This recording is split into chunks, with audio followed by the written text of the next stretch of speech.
কি রে তোর এত বড় সাহস, তুই চিঙ্কু মাস্টারের গায়ে হাতে দেখা দাস? এই তুই জানিস আমি কেটা? I M A Chinku master, only one person, powerful. এক থাপড় দিয়ে তোর দাঁত ভাঙাল দিয়ে পারি। তুই চিনিস আমি কেটো? আমি কিন্তু কালো মাস্তানের ছোট ভাই। বেশি কথা কল এখন ঠেয়ে নিয়ে আসমু। ওর কাছে কিন্তু অল টাইম মেশিন থাকে। কি তুই চিঙ্কু মাস্টারের ভয় দেখাস? যা দেখে নিয়ে যা। দাঁড়া। কিরে এই হুমন্দি মারছে তো? হ্যাঁ ভাই।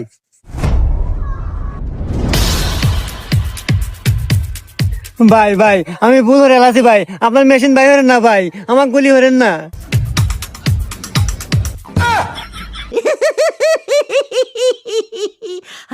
আচ্ছা ভাই, আপনি এই মেশিন বানালেন কে বলে? হ্যাঁ রে ভাই, এতে একবারে সহজ। ওই যে কলার ডোঙ্গা আছে না, হ্যাঁ। ওই কলার ডোঙ্গা আর ওই শাল পালের যে ললিপপ পাইপ দিয়ে দুকা দিয়া এই যে টিগার বানাচ্ছে। ও বন্দুক হয়ে গেছে। হ্যাঁ। আচ্ছা ভাই পুলিশ ধরে না? না হ্যাঁ লাইসেন্স আছে।